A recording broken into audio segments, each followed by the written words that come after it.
Paul Joseph Watson of Prison Planet. Paul, welcome back to the program. I read your article yesterday. I was very impressed with it about the fracking of the shale in Poland and Romania. Where does that? How's that going to play out, Paul? Hi, Michael. Thanks for having me on. Yes. So how's that going to play out? Yeah, the premise is that this is largely an energy war because Europe and NATO are desperate to end their dependence on natural gas from Russia, while Russia is desperate to maintain its near monopoly on natural gas in Eastern Europe. So that's the undercurrent that's dominating this conflict. And it all Paul Joseph Watson, you wrote a very brilliant, incisive article that I read, and I paraphrased it yesterday, but I want the listeners to understand what's going on here. Putin has a near monopoly on natural gas to Europe. He's the Pacific Gas and Electric of Europe, in other words, for those of us on the West Coast. So if he turns the gas off, they freeze to death.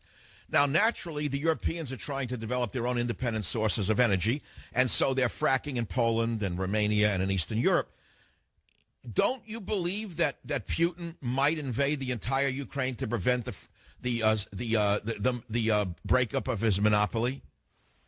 I think it's certainly possible, but I think the current occupation of Crimea is about setting the precedent for Eastern Ukraine being under Russian control, because 3 of the 4 major natural gas pipelines run through Eastern Ukraine from Russia.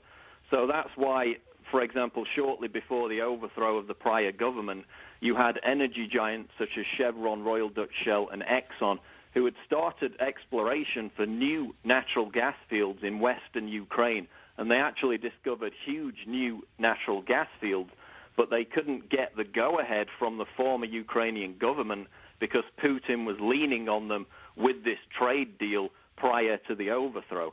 So now, in the aftermath of the coup, which the documents all prove was USAID, National Endowment for Democracy funded, those deals are likely to be agreed. So this is why Putin has escalated the military occupation of Crimea, because he's attempting to create a bulwark against that exploitation of Western Ukraine by the likes of Chevron and Exxon. Okay, today we learned an hour ago Russia test-fired an ICBM amid tension over the Ukraine. Obviously, that was a warning, wasn't it? It's a warning, yeah, but I think a lot of it from both sides is hot air, because if you actually look at the basics of the military strength of both sides, Ukraine and Russia don't have enough strength to outmaneuver one another. So I think this is heading towards a de facto partition of East and West Ukraine, and then it's going to swivel back into a political battle about who controls the puppet government in Kiev. Now, you said something that I happened to, from my reading, I believe you are correct. You said it was the United States that organized the coup that overthrew the duly elected leader. I think everyone seems to forget that the man who was overthrown, Yanukovych, was elected. Wasn't he elected? He was democratically elected just a month after these protests began, which, again, the documents now confirmed USAID, National Endowment for Democracy, George Soros' Open Society Institute. Those exact groups on the ground were being funded by the U.S. State Department. So that was all in swing back in November. Democratically elected government was overthrown as a result of these militants. And now, as you mentioned in your introduction, this neo-Nazi Svoboda party has been given 3 key positions within that post-coup government, even though they've got proven links to neo-Nazis. I mean, one of their top officials created a think tank in homage to Joseph Goebbels, the Nazi propaganda minister, and Victoria Nuland, the U.S.'s top diplomat in Europe, met with the leader of this Svoboda party just a couple of months before the overthrow. So McCain is lying, or he's an idiot, when he says that Putin is lying about any neo-Nazi connection. Let's listen to clip 6 for a moment. Listen to this dumb moron. I have to characterize him. He's the most dangerous man on the chessboard right now. It looks like he could get us into a war. Listen to clip 6. Vladimir Putin's statements to the press there in the last few hours that these are neo-Nazis and anti-Semites, and still denies that it's Russian troops. Well, let's stop right there. Now, that was on Fox News, and the empty skirt just went and refixed her lipstick. But we know, as a fact of reality, there are Ukrainian nationalists who are neo-Nazis. or sympathizers. Let's clear that up, Mr. Watson. Do you agree with that? Well, yes, exactly. I mean, Time magazine put out a report about a week ago saying the same thing as McCain, that there were no neo-Nazis in Kiev. Yet BBC News and others have broadcast footage of literal columns of armed militants wearing SS armbands in homage, of course, to the Waffen-SS, marching through Kiev armed. And now, as I said, they've been given 3 top positions within the government. So not only are there neo-Nazis patrolling the streets of Kiev, they're actually being given positions of power under the umbrella of this fascist Svoboda party. How in the world could this be buried by the world? Well, I shouldn't ask what I know to be true. The world press is a propaganda machine, and during the 1999 bombing of Kosovo, although every bridge on the Danube was blown up by Bill Clinton's repainted NATO under General Wesley Clark, not one picture ever appeared of one bridge being blown up on the Danube River. Not one picture by the world press. I mean, the same thing is going on here, Paul. Well, they routinely underplay it, don't they? I mean, we saw what happened in Syria, where years ago the Council on Foreign Relations, which again is a front for the State Department, was openly calling for the U.S. to side with Al-Qaeda. Then we saw John McCain actually visit Syria and meet with Al-Qaeda-linked militants. So time and time again, these fascists, these extremist forces are being backed by elements of the U.S. government. But why is it John McCain, who was always on the front lines with these crazy elements, what is he doing? Who is he working for? He's working for the Council on Foreign Relations, basically. That's who I see as the head of the Hydra behind this, because they've been calling for this for years. So Leslie Gelb and his friends? Sorry? Leslie Gelb and his friends at the CFR? Leslie Gelb, of course, Hillary Clinton joked that she would only have to walk down the street to get her orders from the CFR because it's so close to the State Department building in Washington, D.C. So these are the crooks that are behind this. They were behind it in Syria, and they're behind it again in Ukraine. Where does this go? Paul Joseph Watson of Prison Planet. You write articles that I read all the time because they're very insightful. They're very well researched. You know more about this than I do. Can you take a guess where this is going? It's going to end up with the partition of Ukraine. Whether that turns into a Berlin Wall situation, it's anybody's guess. But, of course, the danger in that, even though a lot of the rhetoric we're hearing from Kerry and Obama is hot air, as per usual, there's no teeth behind it, the danger is that we're going to see a confrontation that could explode this out of control. We saw the footage today of the Ukrainian soldiers marching up to the Russian-held base where the Russian troops fired warning shots in the air.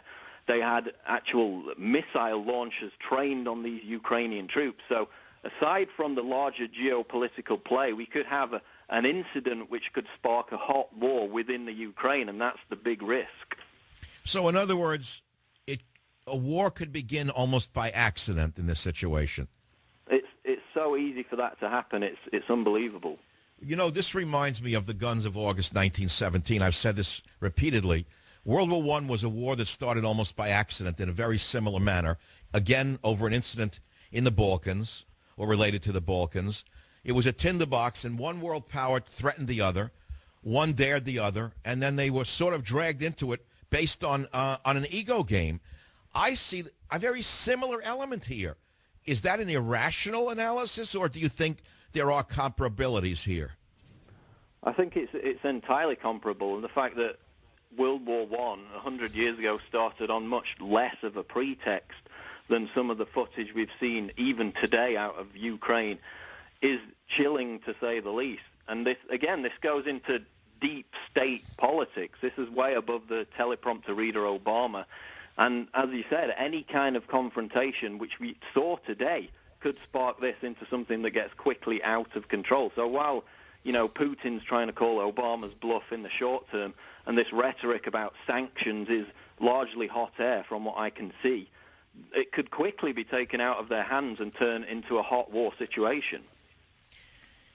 Okay, well, that's an important point of view, meaning anything could happen, and God knows with Putin. Okay, so we hear Obama and Kerry threatening sanctions, then offering $1 billion of our money, again, U.S. money, to Ukraine. Where are they getting the money from? That's what I want to know. Where did $1 billion suddenly come from? Where do they get these sums from? How do they get this money? Well, Victoria Nuland actually admitted that the U.S. had invested $5 billion in, quote, a new form of government for the Ukraine during a press conference back in November. And, of course, then she was caught on the leaked audio tape, the phone conversation with Jeffrey Pyatt, another top U.S. diplomat, actually picking the very personalities who would later take positions of power within the post-coup government. The Prime Minister... What are they doing this for? Is it all for the oil companies? Is that what I'm hearing?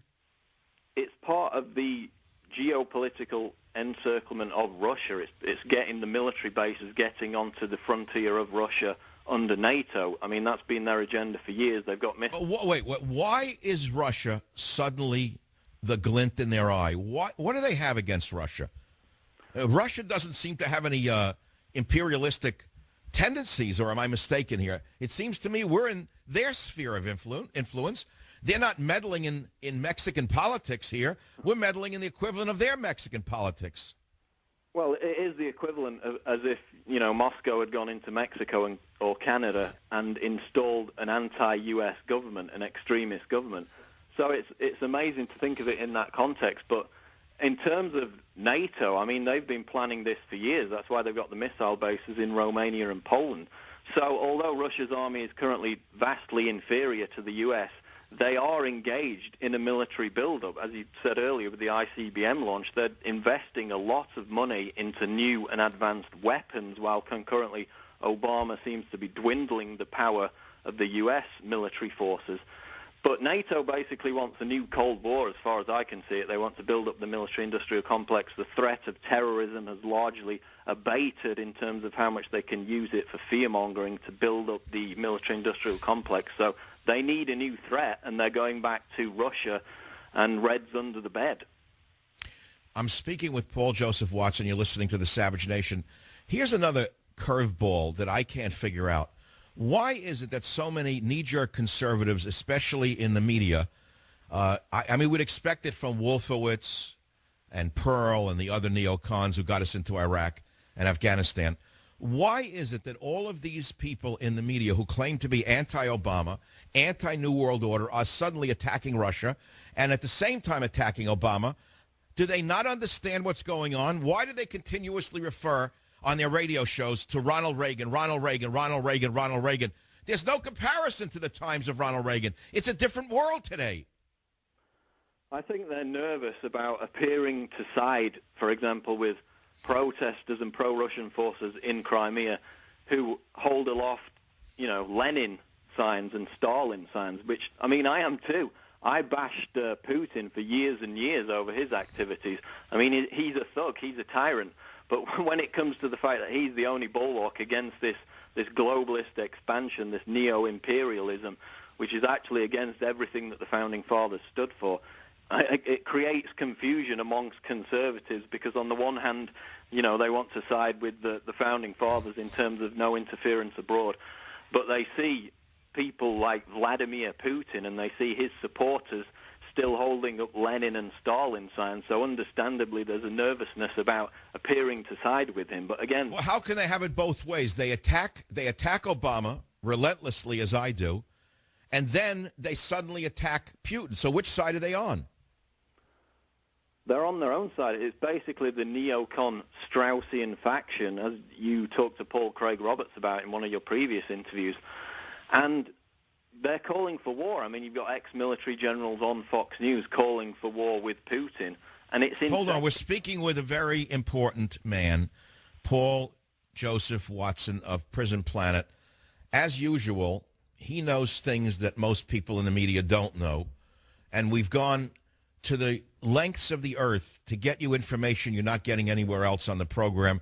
And I hope you'll stay with us to continue this discussion. I'll be right back. SFO. I agree with what Angela Merkel said after she spoke to him, is that he's living in some other world. I think that either he does not have the facts, he is being fed propaganda or his own propaganda. It doesn't make any sense. There are no calls for assistance.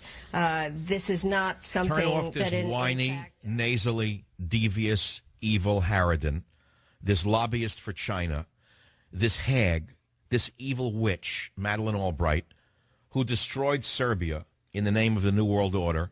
We haven't seen this hag for years, And right just as the hedgehog comes out at a certain time, here she came again, popped up, took out time from a busy lobbying on behalf of China, and started to attack Putin. I want to go back to my guest on the Savage Nation, Paul Joseph Watson. Paul, are you there? I can't seem to get him on line 10. Paul, are you back with us? I'm here, yeah. Paul, what do you think of Madeleine Albright? Who is this lunatic? Well, she's the lunatic who said that 500,000 dead Iraqi children was a price worth paying. She also said, as you just played in the clip there, that Crimea never called for assistance. Well, the Crimea's prime minister said, quote, I appeal to the president of Russia, Vladimir Putin. Unbelievable. Well, this woman is another one of the NWO. Paul Joseph Watson, Prison Planet on the Savage Nation. Just call me.